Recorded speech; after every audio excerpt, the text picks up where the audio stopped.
Thank you very much for being here for this second in our Coffee With series. Of course, today our interviewee is Bob Mills, who has a fascinating background and career, and we'll hear more about that in just a couple of minutes. Isn't it fabulous to be here on the lot at CBS Studio Center? Anyway, I'm Chuck Street, a member of the organizing committee for today's event. I'm really thrilled to have with us today someone who I think is going to be a great interviewer, and that's Matthew Worley. He's been featured on ABC, Pacifica Radio, NPR Radio, PRX. He's a member of the Writers Guild of America, Directors Guild of America, and SAG-AFTRA. And he serves as president of the Southern California chapter of the American Society of Journalists and Authors, and of course he's on the board of Pacific Pioneer Broadcasters. So let's welcome our host, Matthew Worley.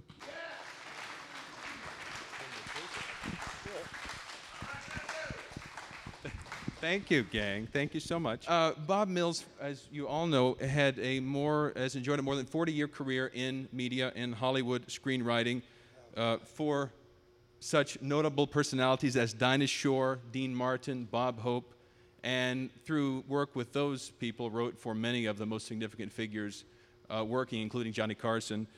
He is a member of, in addition to our group, Yarmy's Army, and he is a WGA member. And he joins us today to chat about his career. Bob, thank you so much for taking time to talk with us. Thank you, and I want to thank everybody who came today, because CBS was after Bob Hope for years, and they made him offers of millions of dollars trying to get him to come over to CBS. And he was so loyal to NBC, where he had started, that he would never give in. So finally, they get Bob Hope at CBS in this warehouse, and I think he would be very happy to know that 15 years after he passed away, he's at CBS finally. So thank you for coming, and I hope that you will enjoy some of the stories. He was something else, and I had so much fun with him that I enjoy doing these presentations. My wife and I have been all over the world doing these on cruise ships, as I put in the little ad, that I'm saving you about $9,000, so you get to see this without signing up for a cruise on Crystal, which is a little pricey, you know. But I want to thank you for doing this. I first met Matthew at Pacifica Broadcasting, and you were doing, he was engineering a show called Access Unlimited, right? And I told him about PPB, and you said, oh, it sounds right up my alley. This is off topic, but we'll do it real quick since you mentioned it.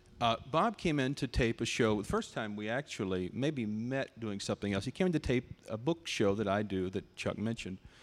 We talked to nonfiction authors. And he came in, he had his bio there, and of course you're reading a broadcast-friendly bio of 2 paragraphs, and it said, member of Pacific Pioneer Broadcasters. Now, I was fairly new in town, and God knows I knew the history of the PPB, and I'd wanted to be a member. And I wasn't quite 20 years in the business, but I was close, and I said, this guy, right, he's a PPB guy. I got to get to know this guy.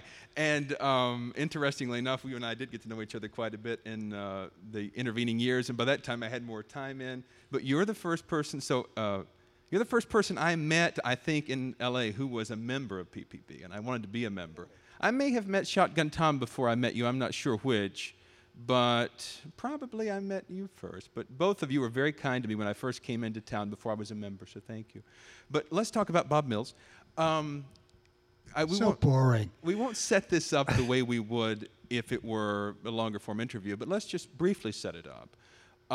As a kid, you talk about, you're from San Francisco, you talk about being enamored of radio, interested in writing, and I think anybody who goes into broadcasting, if you're a little kid on the rug with your face in your hands, and if you're the kind of kid who watches the credit crawl at the end of a show and he sees those names and pays attention to those names, you're an unusual kid, first of all, or probably an unusual adult, too.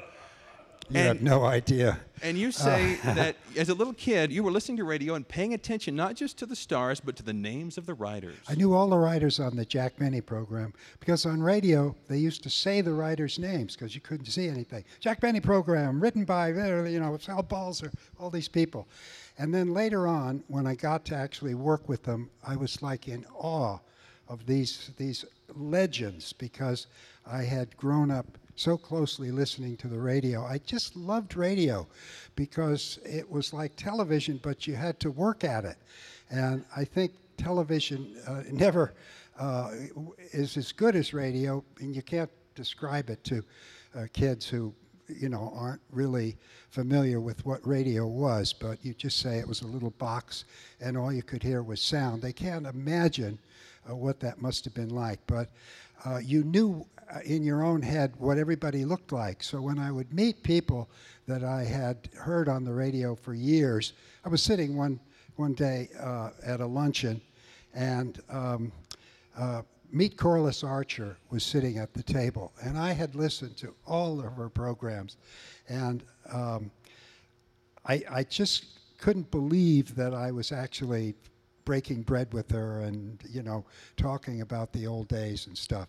So like Chuck, I'm fascinated by all the members because they're all behind the scenes people, and I was always more interested in how do they do it rather than what you actually see or hear. I sense that there's a lot of people behind the stars that are really responsible for how good all this stuff is. And so you're right.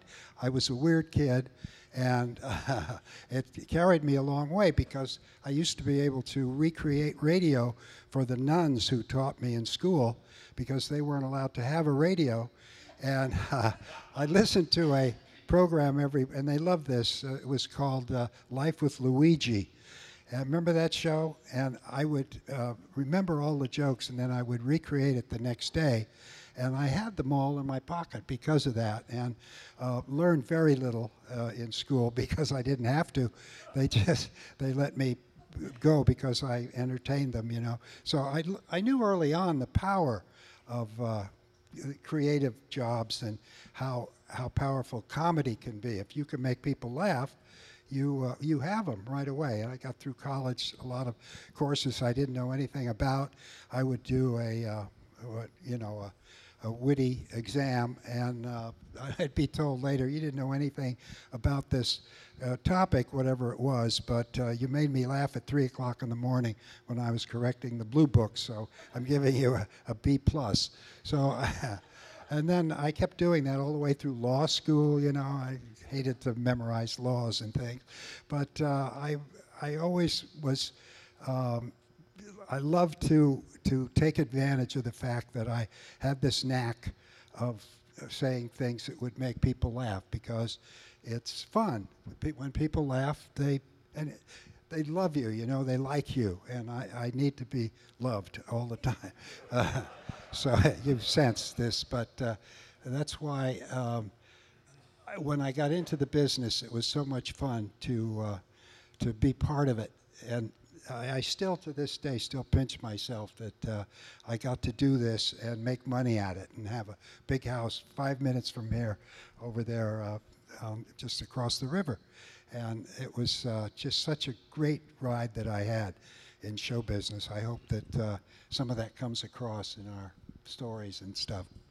You say in part of the preparation for this chat comes from your book called Laugh Makers, Behind the Scenes with Bob Hope's Incredible Gag Writers. Oh, don't mention that. It'll seem like 2009, a commercial and selling things. I don't want to sell these people a book, but it's a behind the scenes tribute to Bob Hope's Incredible Gag Writers. So it's a little bit different angle where I go and tell a lot of stories about how Bob related to the writers and how he treated us and how we worked on all the shows and things that went on behind the scenes that I think people really are interested in. And of course, we had so many big stars that I have a lot of Liz and Dick stories. People say, Liz and Dick, you called them Liz and Dick? I said, oh, yeah, it was nothing. I was like this way with Liz, and then Dick was like there.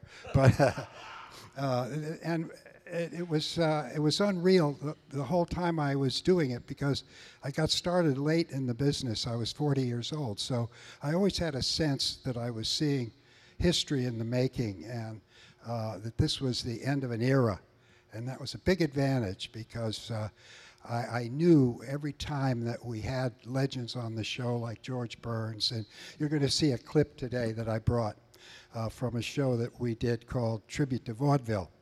And we had George Burns on that show, and they reminisced about vaudeville, and I just still remember standing there listening to these two guys, and I thought, wow, they go all the way back to before airplanes were around, you know. It was the end of this era of show business that I call it a perfect wave, where Bob Hope got into the tail end of vaudeville, and then radio came along, and who did they look to be on the radio? Well, they first thought it would be the Broadway actors. They tried that, and Broadway actors are terrible in radio because they project and everything. But what they realized was they needed vaudevillians because they had trunks of comedy material, and this stuff was, radio was eating up material so fast. So vaudevillians then went into radio, and there was Hope, ready to just be in radio. And then he started doing movies, and then television came along. It was just a perfect timing for him. He was born in 1903, so everything came at just the right time, and he rode it through, and that's why I think one of the factors was that he lasted for so long. And I don't think that set of circumstances will ever happen again. We won't have a vaudeville where we can have just a vast storage house of talent that we had. There's no way today to learn. George Burns used to say, there's no place to be bad anymore. And he said, we all started, we were lousy. And they were, but they kept at it, and they kept at it. And the ones that kept at it got better and better, worked with audiences, and learned how to perform by doing it. And that were the stars that we worked with, one after the other, Milton Berle and all of those people that had come from vaudeville. So, but don't let me get started on this, because well, let's talk about, there'll be no end to it. let's talk about Bob Mills specifically, though, in your career working with some of these people. You didn't go, again, setting it up briefly, you didn't go right into the entertainment or media business. You did the very conventional thing, despite being, as you say in your book, a class clown. And you talk about being a class clown is to be, as you say, a nanosecond ahead of life. That's your term.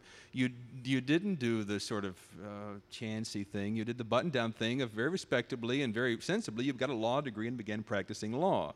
And we learned from your book that it was through KSFO and a disc jockey named Don Sherwood in the Bay Area. Anybody remember Don Sherwood? That you broke in. Brilliant. He was just brilliant. I mean, and he was a big fish in a small pond. And he loved San Francisco. He had a terrible alcoholism problem. And so Shotgun knew that well. No, it was terrible. He wouldn't show up half the time, but he was so good, they paid him not to show up. They paid him not to go to any other station, you know. He was that good. And he came back one time after he was off for a while. And I had remembered how funny he was, and I thought, geez, doesn't seem to have that old snap he used to have. I think I'll send some things to him. And therein changed my entire life. I remember still putting that first piece of paper in the old Selectric and whipping it off to him, and I thought, if he doesn't like it, nothing to lose but a 3-cent stamp, or I think it was a penny back then, whatever it was, 1974. And he immediately started doing all my material. So the more I would send, the more he would do. Finally, after about 6 months of this, he said, you really are good at this, and you should, I'm going to put you in touch with my agent, which he did. And so I won't get into it, but a series of things happened that were very lucky. My timing was lucky and excellent too, that I was in the right place at the right time. And when I went to work for Bob Hope, he had just let a whole bunch of writers go in 1976 at the behest of NBC and Texaco. They said, your shows are getting too predictable. You're doing the same specials all the time. We'll sign a big contract with you with some conditions. And he said, what are they? And I think it was a $3 million deal at the time. That used to be a lot of money, right? And Bill Gates uses it now for parking change. But Bob, if we may. He had to let these writers go that he had. Plus, his producer, Mort Lockman, for years was producing the shows. He said, "Boys, you have to go." So then I came along, and he hired me right off the Dean Martin Rose, that was my first big network show. Well, let's don't jump those shows, though. They're important shows and important personalities with whom you worked. True. Your first, how many people could say they came to L.A. and their first job was writing for someone at the level of a Dinah Shore? That's very impressive. Your first gig in town, before you even got to town, in a way, was writing for Dinah Shore. But first, a man named Gene Parrott comes into this. Tell us who Gene Parrott was. Gene was working for Bob Hope at the time, monologue material, and he was also on the Carol Burnett show. And he wrote an article in Writer's Digest magazine saying that if you are good at jokes and you want to become a comedian, and he had all these tips about find clubs and Toastmasters and that sort of stuff to get the experience. And if you just like to write stuff, find people who need it, and that's people who give speeches and things like that. So I thought, oh, what a nice guy to tell people how to get into the business he's in, right? So it just sounded like such a nice guy. Turned out to be a fabulous guy. Same age as me. We're one month apart. We were both born in 1937. Oh, last century, right? And I sent off the stuff I'd been doing for Don Sherwood to the Carol Burnett show, again thinking if he doesn't answer, it's just the cost of 42 cents or whatever it was to send this stuff off. Well, he looked at it and he said, "Oh, this is great." So he then recommended me to these different shows. And that's how it used to work in those days. There were very few people writing comedy in Hollywood then. About 12 or 14 people I found out when I got down here. And they helped one another because you wanted to have good writers to work with. So if you found somebody with talent, you encouraged them and you tried to get them jobs. And because you would be working with them at some point. And I got to meet a lot of people and worked with a lot of guys that way. But this is, it's a long story. It's all in the book, by the way, which I'm not selling. I mean, I'm not pushing it. But if you are interested in it, it's laid out in there more, all the details. But it's damned interesting. So unusual. I mean, theoretically, nothing's ever impossible. But theoretically, it just really doesn't happen like this today. No, this was impossible. You sent material over the transom. Had I known.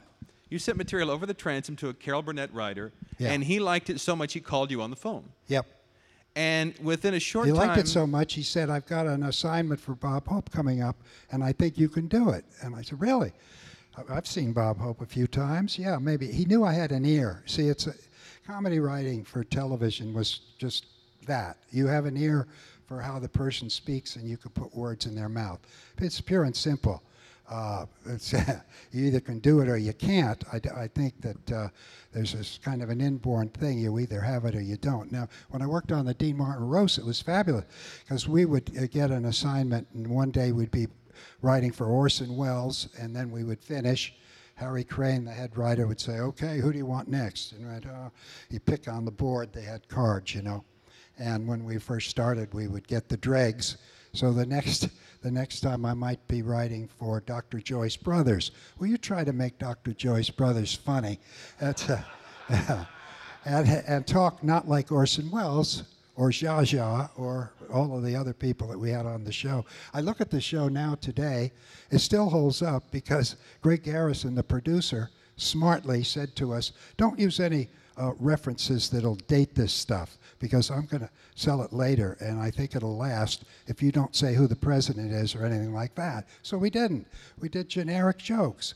And so you watch the Dean Martin roast, you hear no references to anything that happened at the time, and they all look like they're alive.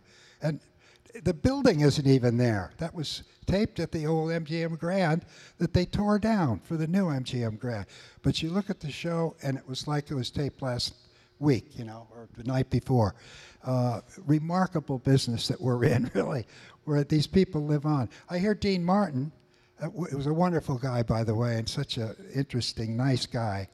And they use him in advertising and stuff, and I hear his voice, and it's just like he's still there. And how long has Dean Martin been dead? I mean, these 95 people are or something gone. like that. Yeah, something like Mid-90s. that. So it's a strange business we're in, but what a damn good one, isn't it? Now, Let's hear it for show business. Gene Parrott gives you, not a paid gig, but gives you a gig writing spec for Bob Hope, and your jokes are ending up in Hope's monologues. And then, based on the back of this, you decide, and I talked to Shelley about this, your wife, by the way. It's interesting to see... Behind my back? Behind your back. It's interesting to think, it's one thing for you to say, I'm going to leave the law field and come to L.A. and try to make something happen. It's something else for the spouse or partner of that person to say, I'll go along with this guy for this thing that's rather risky, but she did it, and when I talked to her about it, she said she did it gladly, and at least that was her story 40 years later. Well, that was I another don't know. lucky thing. I was a confirmed bachelor when I went to law school. I had to work so hard. I couldn't imagine taking girls out and staying out late and stuff. And I just, marriage was never on the top of my list. I was always doing other things. And pretty soon, and I had gone in the Navy after high school, before I even started going to school. And that was like my gap year. It turned out to be a gap 3 years. So I was in the Naval Reserve. But they sent me overseas, and I learned that there's a big world out there, and you better learn how to do something that doesn't involve heavy lifting, So I came back, and that's why I went to school, just so I would have something to fall back on. And Tom Poston came to me once, and he said to me, he was married to Suzanne Plachette. He had just married her. And he said, Suzanne has a kid who she just put through USC, and he's graduating from law school, and he doesn't want to do it. I said, oh, he's so lucky. He said, how can you say that, Bob? I said, he knows at least, but he's got an education. He can do so many things. He just doesn't want to go into courtrooms and, lock horns with another jerk, which is what it is, So that's the business, see? So I was very lucky that I had this background so that it would open doors for me. I think it didn't hurt me at all to have that background. In fact, we bought a house one time. I had no job. We just applied for the loan, and it came back approved. So I said to the real estate guy, why are you approving this? I don't even have a job. He said, yeah, but you're a lawyer. I said, so what? I'm never going to do that again. I'm in show business. And he said, oh, no, you'll never not be able to pay for a house. You can always chase ambulances or something, So he was right. And when they saw I was a lawyer, approve it. And so we got this loan to the house that we're in today. Well, let's chase that down a moment. You come down here on a lark. You get the house on a lark, as you said, and Shelley talked about that too. But it's Gene Parrott again who gets you a job on the Dinah Shore show when you aren't even really in town yet. That's right. And he gets you a job by doing something extremely unusually kind. Tell about that. It's unbelievable how nice he was to me. He had me down to visit a couple of times, and I remember meeting Barry Levinson, who was a writer on the Carol Burnett show.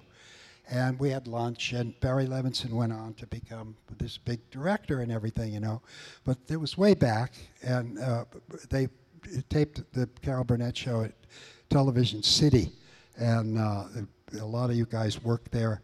They had the farmer's daughter across the street, and everybody hung out there, and I met, and Gene would have me down to meet some of the guys, and I fit in right away with them, and I was still a lawyer, but I thought I would love to be in this business. That's all there is to it. So I had a chance to test it a little bit like that, and so we decided to sell our house. We didn't have any kids because we got married late, and we were both in our mid-30s.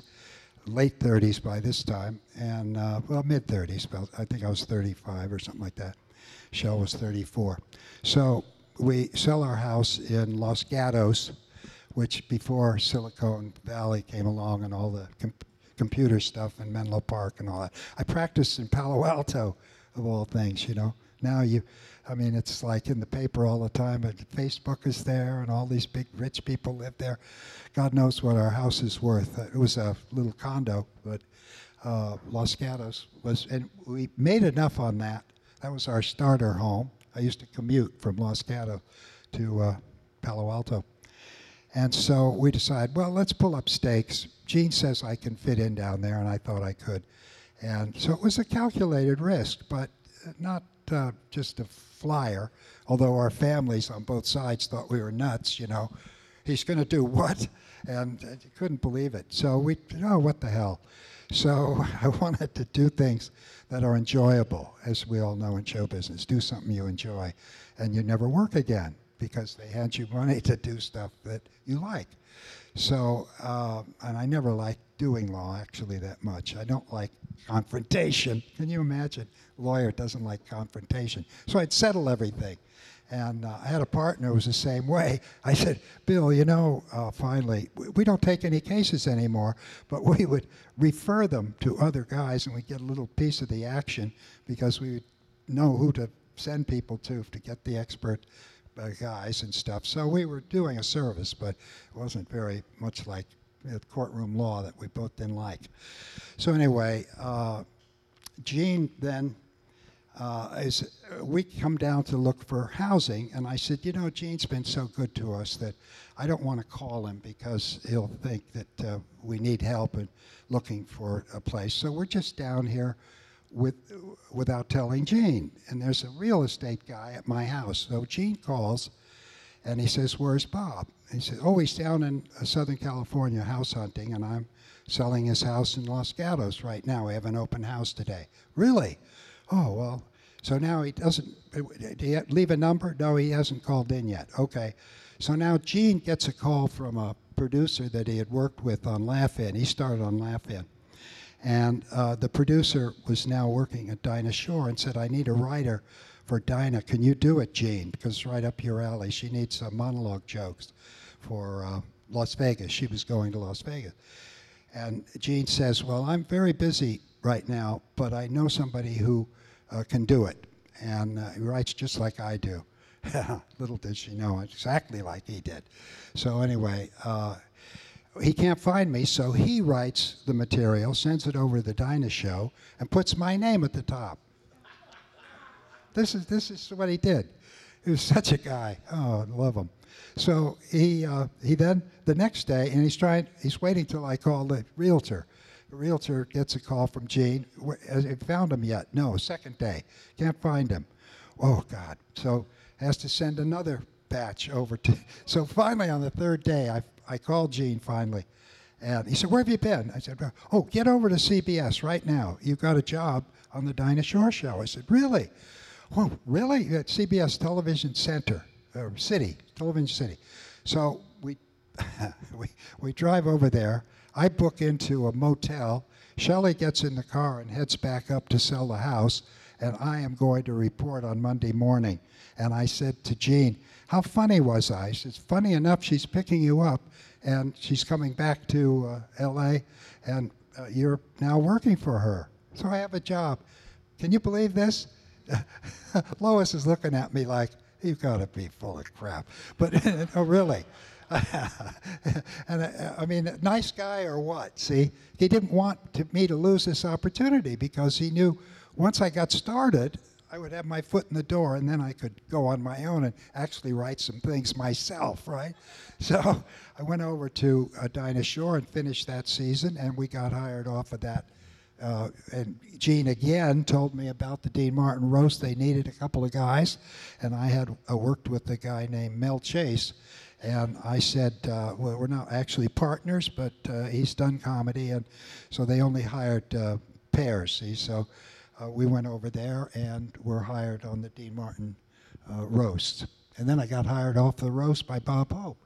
I got called over while I was working on the Dean Martin roast, and Harry said, Bob Hope wants to talk to you. I said, oh, I'll go see him after I'm finished. No, he wants to see you now.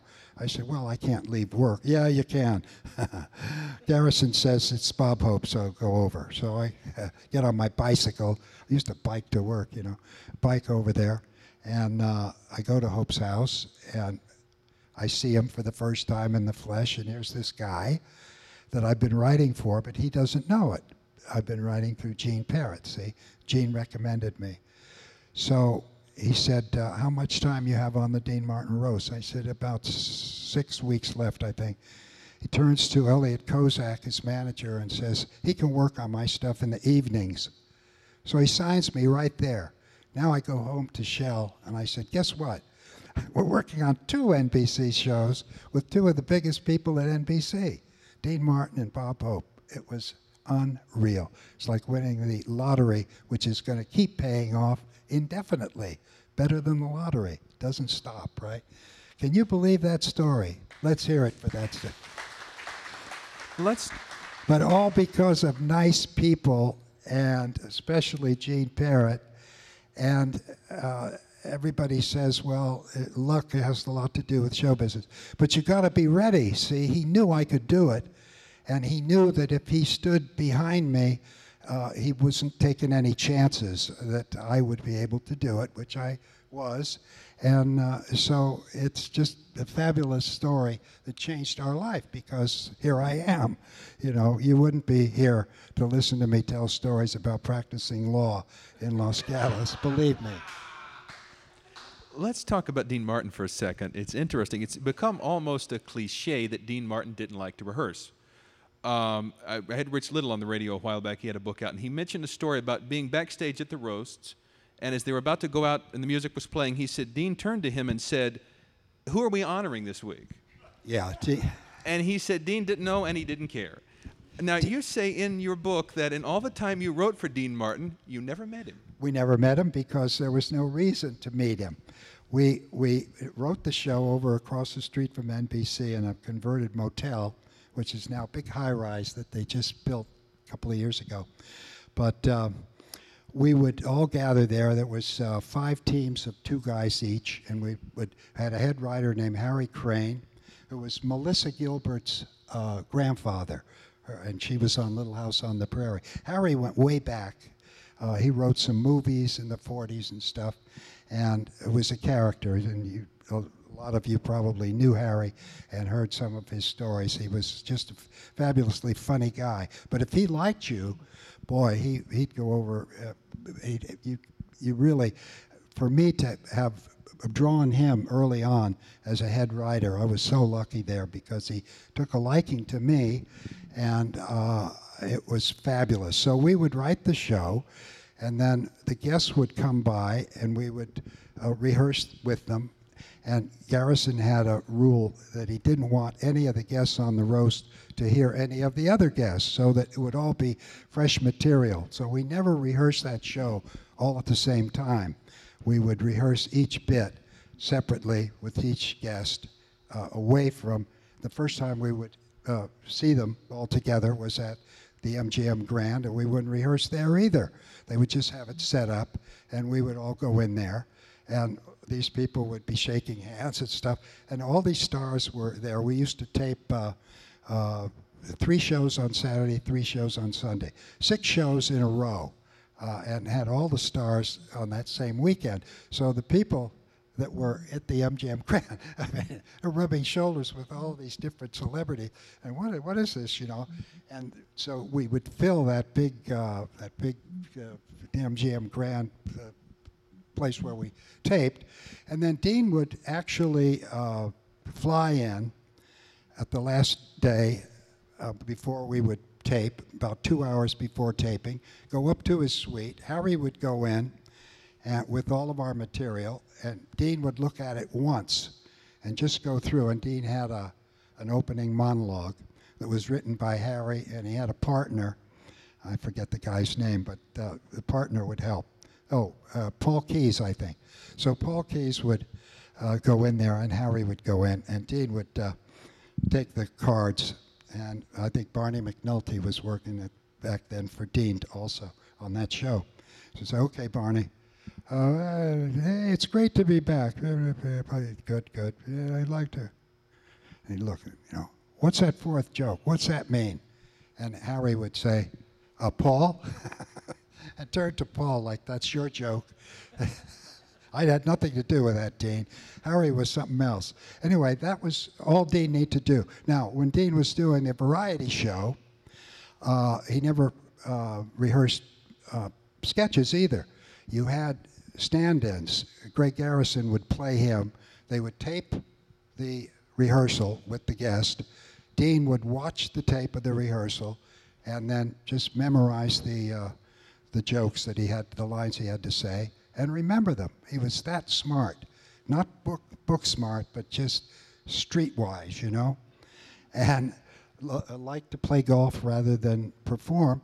Now, actually, when he would finish the final show in Vegas, he'd say, ladies and gentlemen, thank you, good night, da-da-da-da-da. As the theme was playing, he would walk off the stage. They'd have the stage door open. The limo was there, and he would be on his way back to Burbank before the last strains of the theme had faded.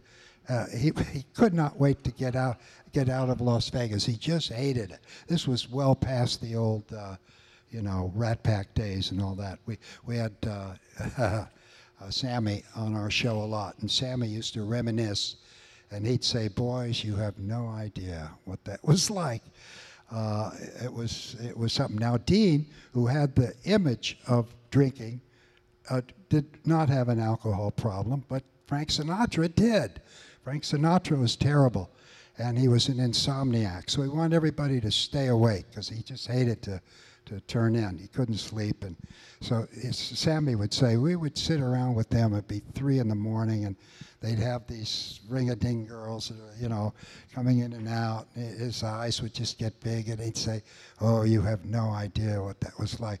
But we'd have to stay around because nobody wanted to disappoint Frank, except Dean. Dean would get up around 10 o'clock and go home because he was a family guy, and he liked to have dinner with his family. And but he could get away with it, But the rest of them, he said, oh, God, it was awful. So this is background stuff. It's all in the book. I got some other things in there that I can't even say here. I'd be arrested, So you got to get the book and read this. But and I have pictures of a lot of backstage stuff, too, there. But, the Dean Martin show was perfect for me because it trained me to develop that ear that I had to write for guests. I had been writing for Bob Hope, but now I have to write for Bob's guests and do the sketches and things. We're going to see a sketch. Is it time for the sketch yet? Let's go to the sketch in just one We were moment. supposed to have a big clock here like old-time radio. You remember that? But they didn't have the clock, so now we're just working with our using watches. our wristwatch.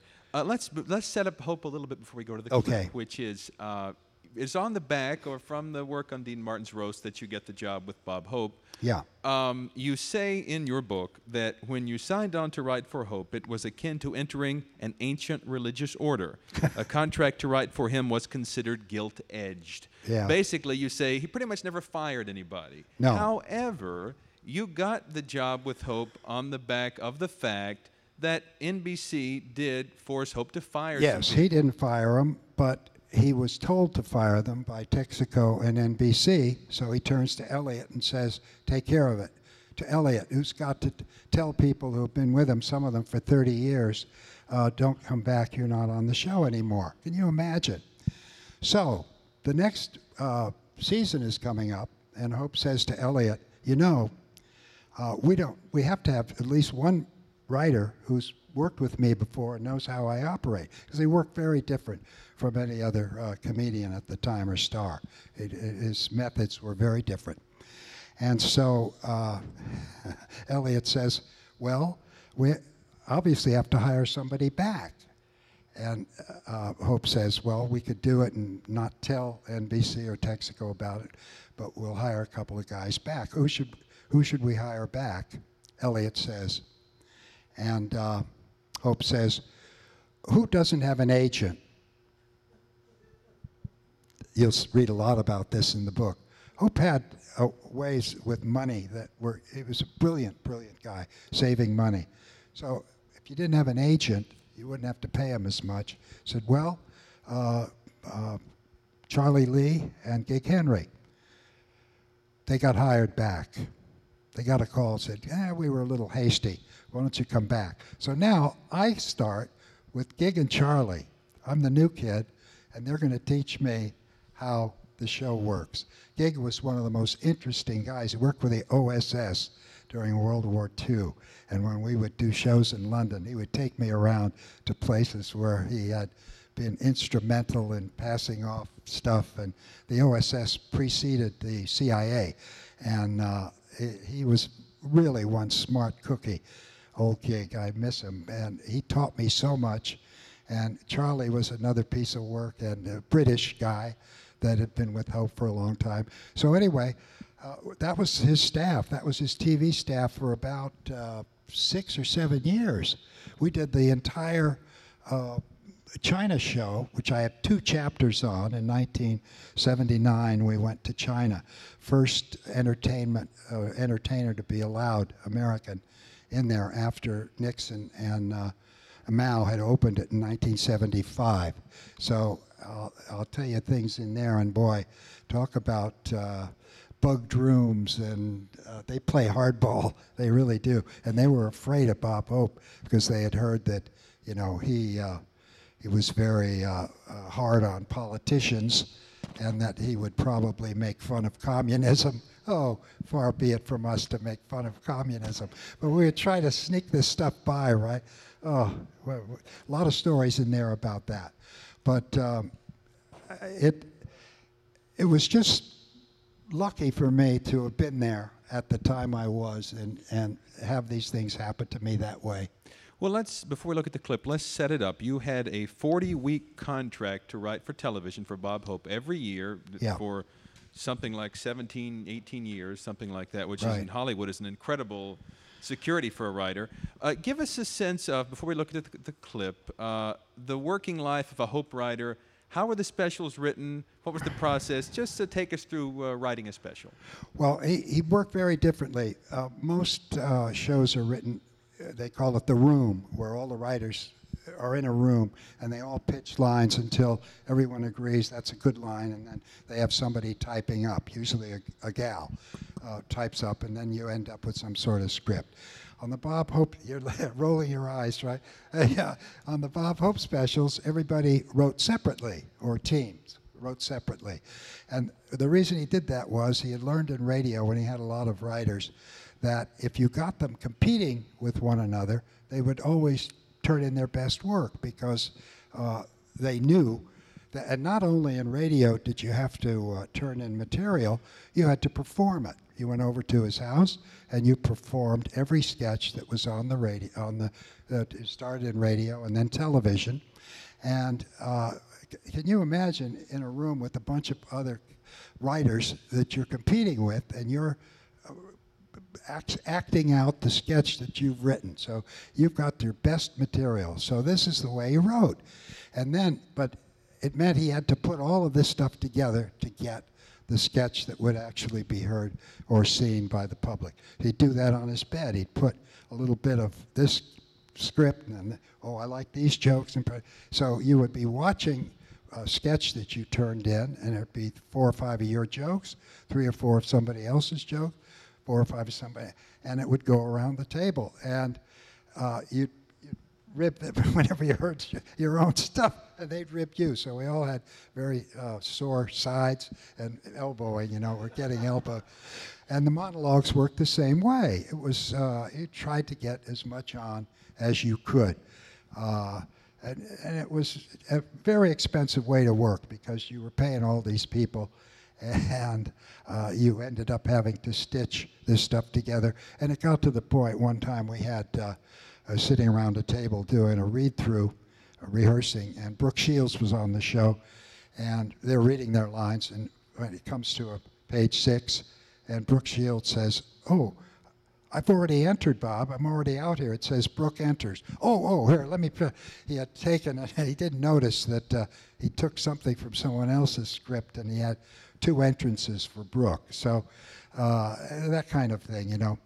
So anyway, the sketch I'm going to show you is I picked because it sums up everything that Hope loved about show business.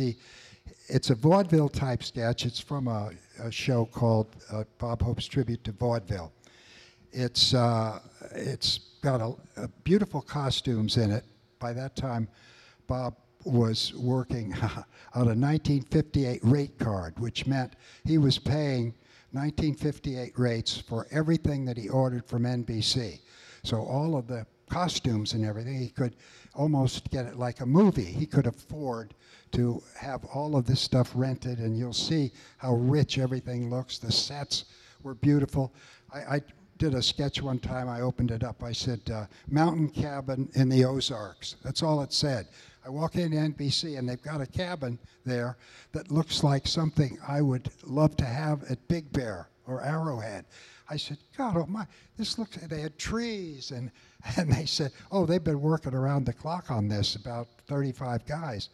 And I said, how can he afford to do that? Well, lousy sketch, and it promises too much, you know?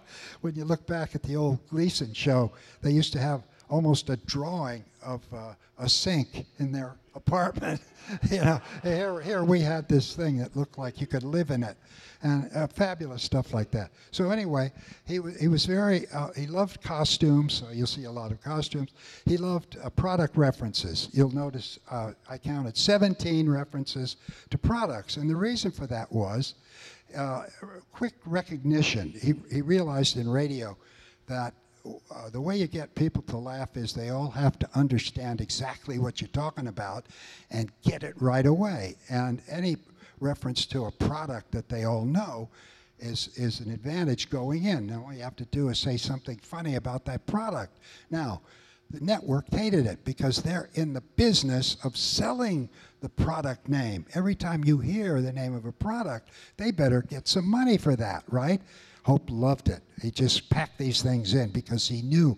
He was always at loggerheads with the suits in the back room. He's like a little kid.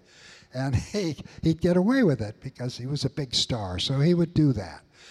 We went around this in circles with the censors. He would always push the envelope as far as he could.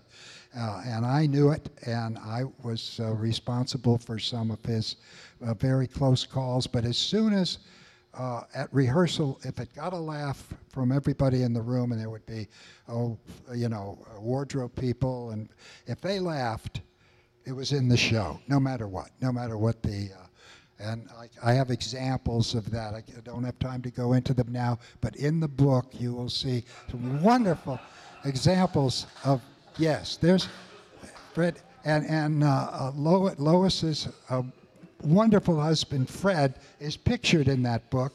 He was in the first thing I ever wrote for Bob in 1976 that was performed. This is before television.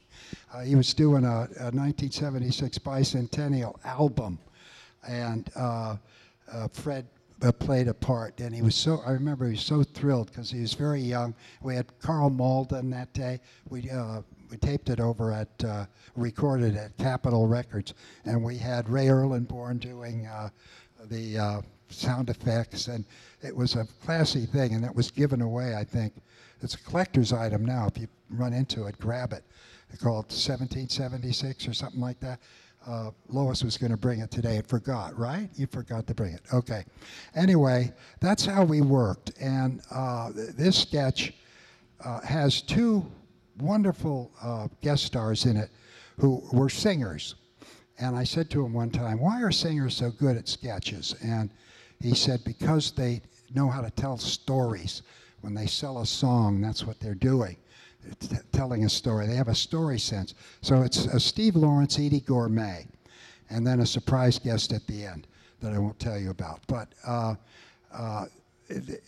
this is a, count the references to the products. Every time it went in there, yeah, NBC was just cringing.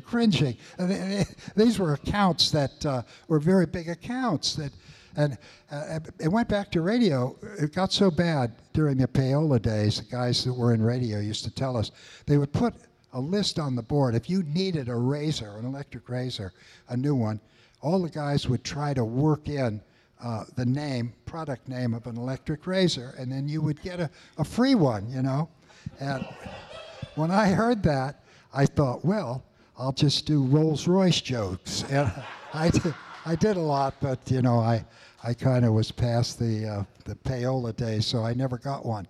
But that's how it worked in those days, and a lot of the writers had a lot of things in their house that they had just written the name of the product, and boy, those product guys knew the value of what we were doing, and keep it up, boys, and you'll get more of the same kind of thing.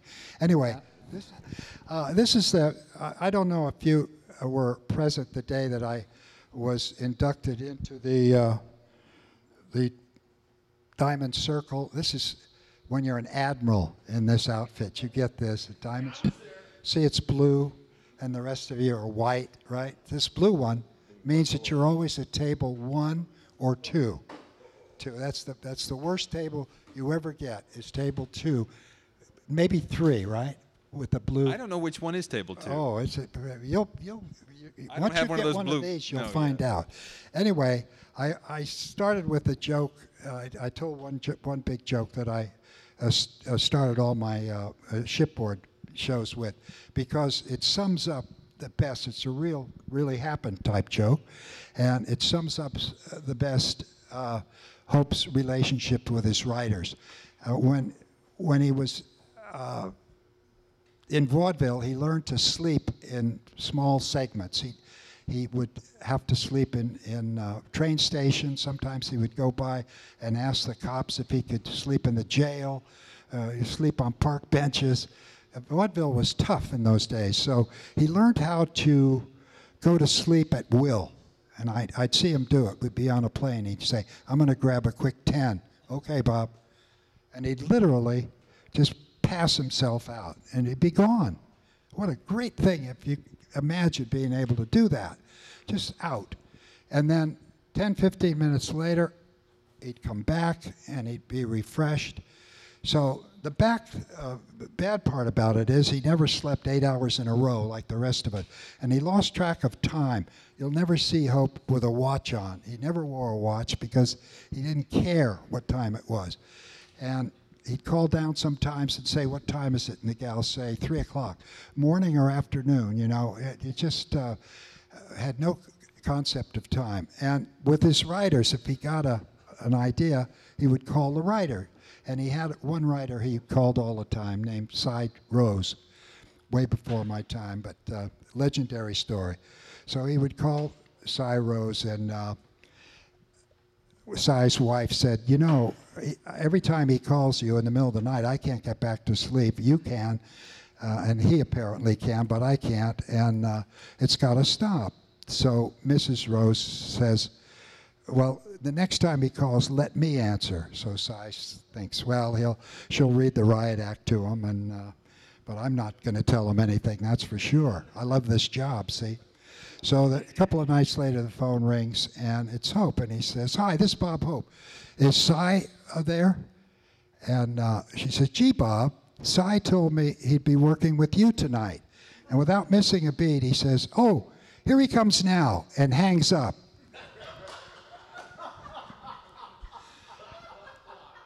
That is so Hope, so Hope. There were two things that were a good excuse for not writing or not getting your material in. An appendicitis was not one of them. Golf was one of them. And you can guess what the other one was by reading my book, because I'll tell you. Are we making any progress? We have the clip, Bob. Let's take a look. Okay, interesting, cut it there. Interesting story about how we got Carson. We had a dress rehearsal of this next door to Carson while he was taping his show. They got finished, and Edie said, "Hey, Carson is on the air next door. Why don't we just go over and show him our outfits?" So they were all dressed like this. They walked on to the Carson show, and he was right in the middle of the show, and he looked, and he thought, "Oh, God." And they had him. Of course, the audience went crazy. They knew it was impromptu. And Hope says, "Hey, we have a little part for you, John. What do you think, audience? Wouldn't he be great in this sketch?" And they all, "Yes, yes." And so we got Carson. he just shamed Carson into saying he would do that, because we had another ending in the original sketch, and we have some other Carson type stories in the book, but you wanted to ask. That book, that's it, boys. We need to go to some audience questions, but very quickly about Carson first. You went over and interacted with Carson a number of times. He was a guest on Hope's specials more than once. And you say, I think you said it to me privately, maybe it's in the book, that you were actually offered by the late Fred DeCordova a chance to write on staff for Johnny Carson. Yes. But you passed that up. Well, I always looked forward to it because I knew when Hope retired, I had a job. Every time I would pass DeCordova in the hallway, he'd say, we got a spot for you, because he knew I could do it, And so, all right, great. Guess who retires the same year that Hope stops doing television? Johnny. And so there went my opportunity. So I wasn't lucky all the way across the board. I have some other stories of bad luck in there, too. You have to take that with the good. But mostly I was lucky and it was good. But what you're talking about, yes, that's in there. And we had Johnny Carson on several of our shows. And one day I wrote a bit, and Carson was going. It was called a special called Hope for President, and he was running for president. And Carson had agreed to be the PR guy who was going to tell the audience about Hope's past and sell him on voting for him. So since I was familiar with the photographs, we had taken a lot of pictures from Hope's old movies early on and then attached funny stories to them. He said, why don't you go over and talk to John and see if he is okay with all of this stuff, and if he wants you to rewrite anything, you can work with him on it. So I said, okay. So I go over. Now, he knew us. He could see. We would watch his monologue all the time.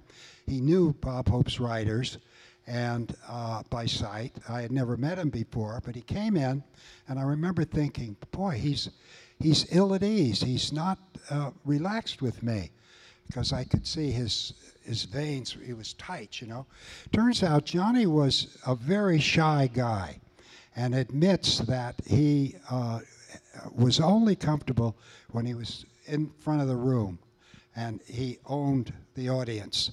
But as soon as he was off and just dealing with people on a one-on-one basis, even on his Christmas parties, I knew a lot of Carson writers at the time. He would just come in, he would walk around, he would shake hands with each writer, get in his car, and go home. No socializing. He had an alcohol problem, for one thing, and by this time was healthier and playing tennis every day and stuff. So he didn't socialize well, and I thought, this is one of the oddest things, because here he is making a living, and not only, but a big star. How many big stars do you know that are shy, so shy that they can't even speak to another writer? I thought, I'm on your side, John. But he was nervous with me, around me, And there's one other story in there about a star who was afraid of people in the audience who he didn't know. And I said to him, well, you're a big star, you have your own show. It was Tom Selleck, and he was on Magnum. And I said, how do you shoot your show with people? Oh, I have all my friends that I hired from high school. I know them all, and I have a closed set. You can't come on my set. I said, really? Why would you be? Well, I never did any stage work, and he never had. And he would be petrified backstage. And you're going to see him in the final clip I'm going to show you. I have outtakes, and you'll see. Hope used to love to have him on because he would screw up so much. He'd get so nervous he couldn't even read the cue cards. And he would say, I'm so nervous, Bob, So anyway, there are stories like that, little backstage asides that just fascinated the hell out of me, to think that, there would be a big star who was afraid to speak in public. But it's supposed to be the worst fear that most people have, speaking in public, and he did. Anyway. Well, with that in mind, Bob, we'll open the questions. We have, as Larry King used to say, the mingling microphone, and anyone who wants to join us in the chat, please do. Johnny Gilbert there will come into the audience. Sure. Okay. Would you like to be queen for a day? Remember that? When you joined We don't have any sound. Dick. when you joined Bob Hope,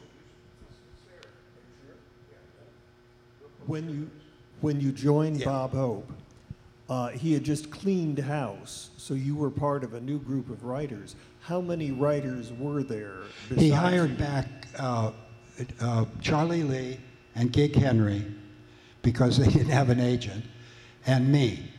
And we wrote shows for about 5 or 6 years, just the three of us, because another proviso in his contract was that Texaco and NBC said, you have to have a different producer for every show. That way you will not be having that cookie cutter look where all your shows look alike. And it just played so well for me because I worked with some of the biggest producers in the world. The first show I did for him was called A Tribute to Bing, and the producer was Howard Koch. And I show up at we used to go to the office on Riverside, and here's Howard waiting there, and I said, Howard Koch, I just wanted to say, he co-wrote Casablanca and was president of Paramount Pictures, and I'm going to work with them one-on-one, the nicest guy, you know. So I got to meet so many great producers that way because we had a different one on each show. And they would bring favorite writers with them. So if you see those specials and look at the credits in those days, you'll see that a lot of names are on there just once or twice when we had that producer. When we had Chris Beard, he was from, we just lost him, by the way. He was a member of PPB. Wonderful guy. Australian. So Hope hired him to do our special in 1978 to Australia. We went to Australia. And one of his best friends was, of all people, David Letterman. David Letterman was in a down. He was between his day show and his, it was 1978. And his Writers Guild medical was running out. So I walked into the office for the first meeting, and there's David Letterman sitting there. And I said to Chris, he says, oh, you've met Dave. Hi, Dave. How are you? And he says, oh, Dave's going to be working on the show. I said, really? This is going to be fun. God. He said, yeah, Dave needs the credit for his Writers Guild to qualify. So I thought, oh, boy, I'll get to work with Dave Letterman. Never saw him again, never saw any material. So I don't think he contributed anything. But if you see that rerun of that show, Bob Hope in Australia, right next to my name on the crawl is David Letterman. I thought, boy, I really arrived. So anyway, but that all in the book, all in the book. You've got so much to look forward to. I envy you. Yes. Anyone else?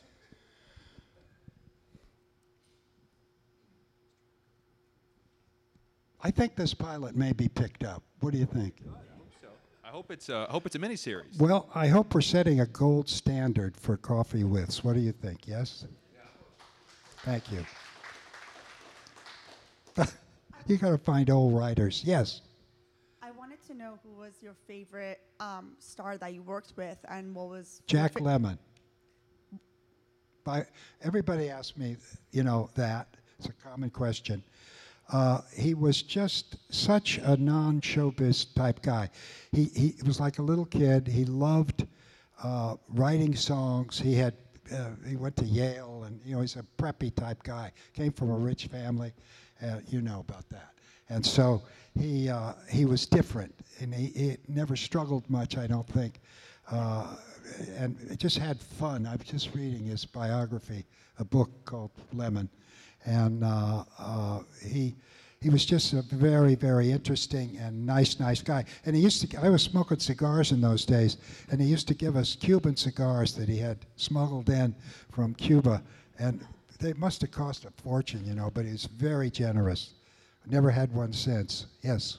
You told me a story about when you and Bob were traveling overseas, and you got off the plane, and you said, hey, or Bob Hope said, hey, watch these people are going to run. Well, they know who I am. Remember that story you told me? Yeah.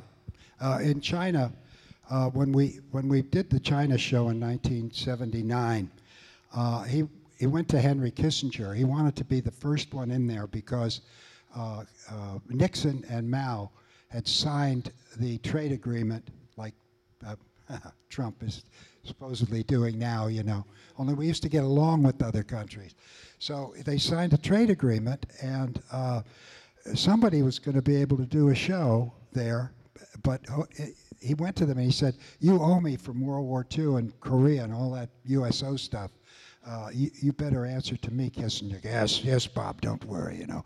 Very close to Kissinger, who was on a lot of our shows, by the way. And we didn't know he was a war criminal at the time. But anyway, we went to China, and as soon as we arrived in Peking, it was called, before it was Beijing, and we got off the plane, and nobody recognized Bob Hope. Nobody. Even the officials didn't know who he was. He was equal to us, right? And oh, he was ecstatic. He said, "Oh, you don't know what this is like." He loved to walk. We would walk with him after dinner every single night, all around the city and stuff, with our spies with us. You know, they had our so-called guides. Anyway, it's a commie country, you know, so they play hardball, and they didn't trust us. I have a lot of stuff. Two chapters in the book about China. Right here. They had our rooms bugged. They had the limo bugged. Oh, God. Anyway, he gets off the plane, and he loves it for about, a week, 2 weeks. He said, "Oh, this is so great."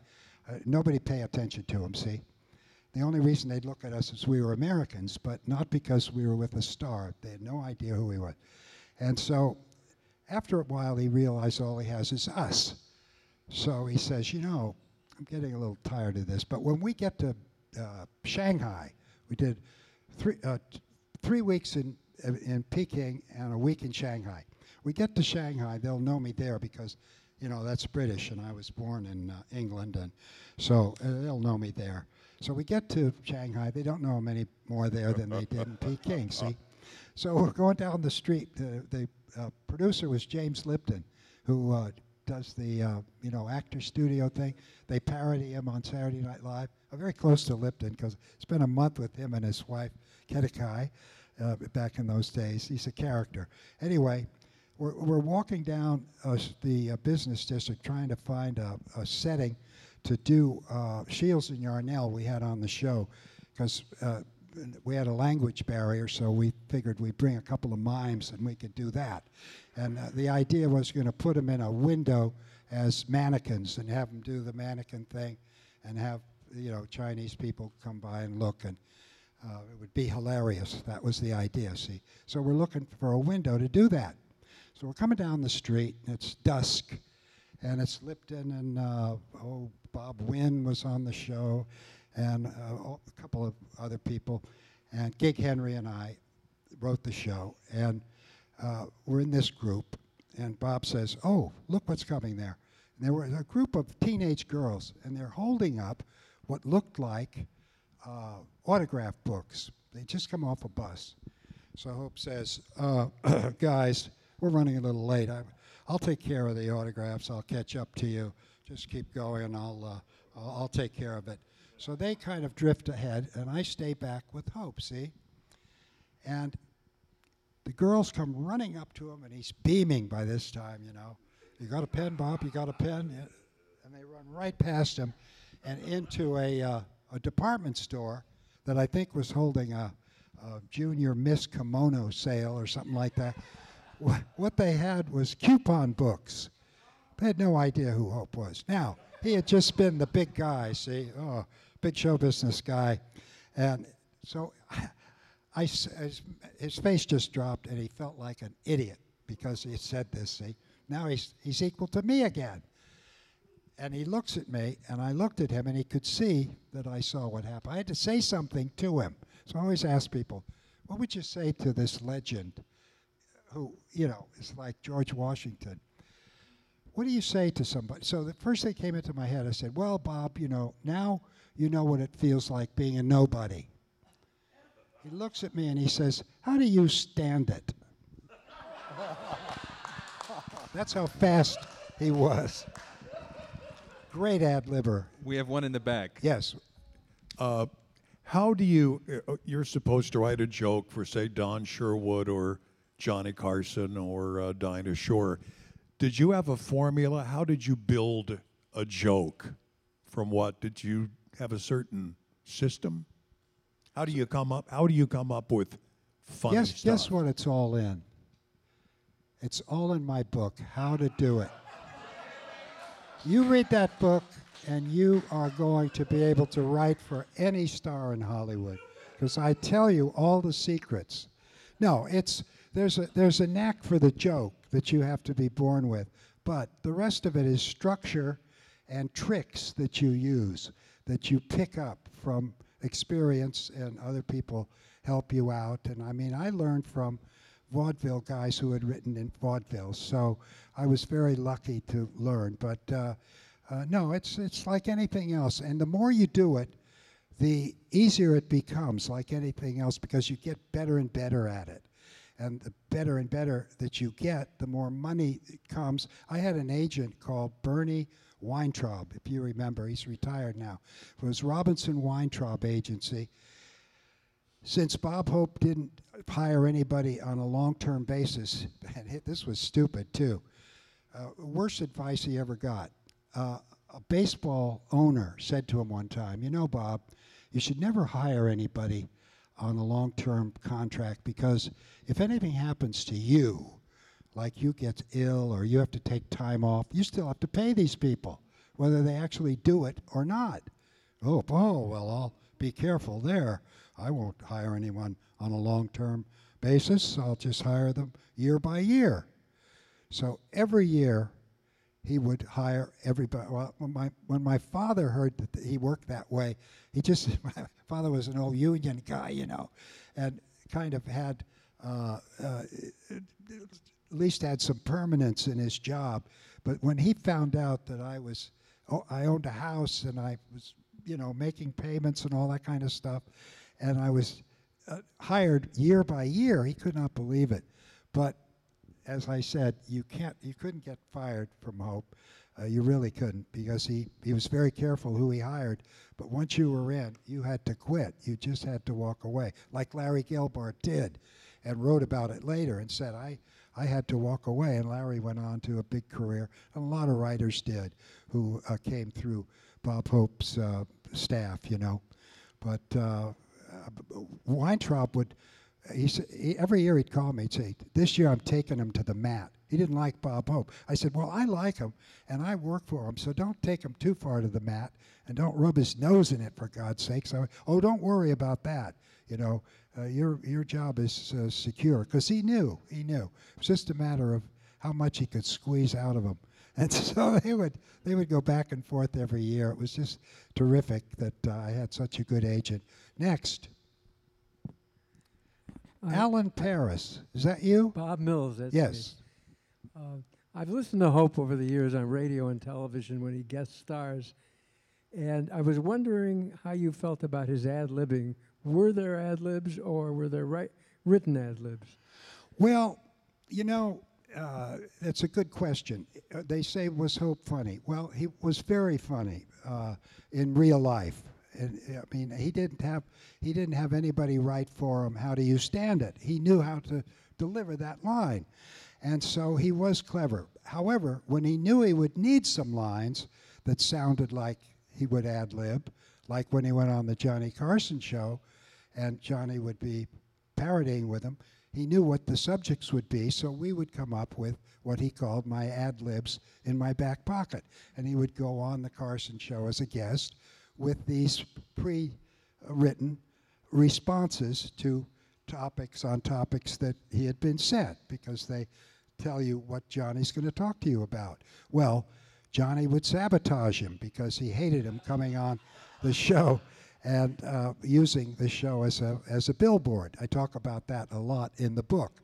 Johnny just resented the hell out of that, and so he would steer him away from the set topics, knowing his ad-libs would be useless, and he would just sit back. You could see it a lot of times. He'd sit back and he'd say, "Bob, how rich are you? And something like that. You know, the same old stuff. And Hope just hated to be talking about how rich he was, because he knew how rich he was, and he didn't want to admit it to anybody. I mean, he owned so much. Oh God, he was so rich. But it didn't matter, because he had no rich tastes. You know what his favorite restaurant was? In-N-Out Burger on Lancashire. He used to go up there. They knew him by name, and oh, geez. He was a very simple guy in many ways, very complex in many other ways.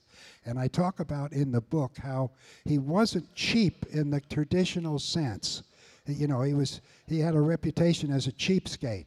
He was not a cheapskate, because you are not a cheapskate if you write a check for $1.5 million for the Eisenhower Medical Center in one check. That he could do, but try to get a $5 bill out of him and forget it. I got a great story about that in the book. Do I have time? Quick, one. Let's grab a couple more questions from the audience, Bob. Check in the book in the Bill Larkin in the index. Great story about how cheap Hope could be. Yes. Yes, Bob. Did you ever see Bob Hope's vaudeville act? And His vaudeville act? yes. Or did he ever do it for you? Well, I saw.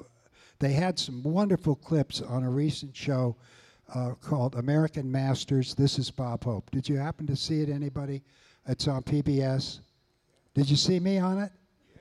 I blow the whistle on the arrangement they had, because the guy interviewed me like this over in a soundstage about 8 or 10 months before, and you never know what they're going to use, see?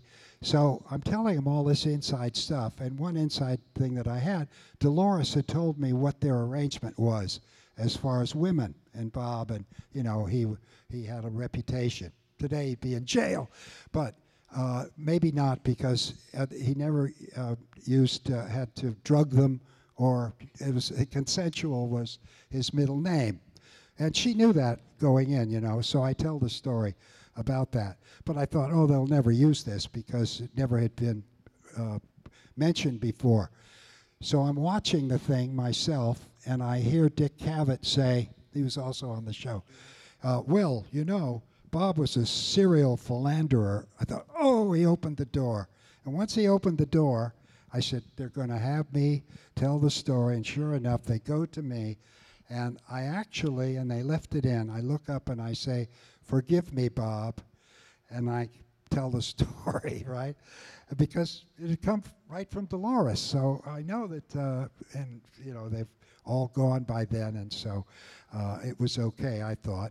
And I haven't heard any playback or pushback on it. But what? Yes, that's in the book. Everything you've heard today is in more detail in the book, and a lot more that we didn't have time to do. And that's Ken Jeffries, ladies and gentlemen. KABC News. Ken Jeffries. I'll ask it take quick. A bow, Ken. I'll ask it quick. Take a bow. And it's, you know, you mentioned that Bob Hope liked to push the envelope. Yes. And I always viewed him as as an establishment comedian, very much aligned with conservatives, I guess. But politics aside, how did he push the envelope? I mean, I don't recall him being a very daring First of all, comedian. he wasn't a Republican. He was apolitical. Never voted in his life. Could care less about politics. The reason you identified him with Republicans was most Republicans are rich, and he had a lot of rich friends. So he looked like a Republican, but he had a lot of friends like Tip O'Neill and Jack Kennedy that he liked. He was once exchanged jokes with Jack Kennedy and a bunch of other people that. So no, he pushed the envelope with the censors. He loved to bug the suits in the front office, and we would write stuff that we knew would drive the censors crazy. For instance, real quick, we had Lonnie Anderson, who we just honored recently, as the first female astronaut, and Bob is with her in the capsule, and he draws the first duty, and she gets to sleep through the night, and she gets up and comes out and said, "How did your watch go?" And Hope said, "Oh, fine, fine. How did you pass the time by yourself?" "Oh, geez, I read, and then I watched my favorite show, WKRP in Uranus." Now, at the table, as soon as she said that, I knew the censors were right on it. See, they came over. "You can't say that." "What are you talking about?" "No, you can't say that. It's Uranus." "No, no. When I was growing up, I learned that Uranus, and that's what it's going to be." So I knew right then it was going to be in. No doubt about it. And some worse things than that in there that he protected us and kept it in. And that's what I mean by pushing the envelope. I have a line delivered by Barbara Mandrell, of all people, who is being arrested on a ship because she had an affair with an enlisted man played by Hope, and she's an officer. And Felicia Rashad, another officer, says to her, "How could you fall for a schlub like this?" And Barbara says, "I think it happened the day he came to clean my porthole and his head got stuck." Well, we had a bunch of sailors watching the rehearsal, and the ship almost rocked. They were laughing so hard. And I said, "That's in the show no matter what." Well, Fred Silverman was president of NBC at the time, and he was on the phone within 5 minutes talking to Hope, and Hope is saying, "Well, I checked with Bob Mills, and he was in the Navy, and he said it's perfectly accurate. I'm an enlisted man, and enlisted men clean officers," and we did, you know. We cleaned officers' men. The worst part was cleaning their rubber ducks, but he did a lot of officer enlisted man type humor like that. And so he knew he could defend it. And then his follow-up line was, "No, it really was my fault. I thought they were all 6 7/8." Another big laugh. So this is pushing the envelope as far as anybody did in those days. Now you watch cable, and they show him actually doing it. But you'd see him, you know, cleaning her actual porthole. But anyway, aside from that, it was fun to see how far we could push it, like little smart-ass kids that we all were. And he was basically that himself, and had such fun. It was so much fun being with him. I miss you, Robert. And he would have loved to have been here. And I want to play, we're tagging this with the song that he sang at the end of the show that sketch was on, where he reminisced about vaudeville. And this is called "The Curtain Falls." And it's got some outtakes in it. I think you'll recognize everybody in them. If you don't, I'll tell you later who they are. But here's "The Curtain Falls." Thank you all for coming, and I hope you enjoyed those clips and the stories, and that you enjoyed the book. And any questions, you can call me or email me at the name of the book, The Laughmakers, @gmail.com. Very easy to remember. Thank you.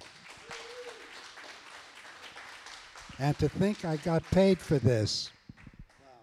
And that's our program for this time, guys. The next Coffee With event will be in September. Our host will be the new president, Shotgun Tom Kelly, and the guest will be Wink Martindale. Wow.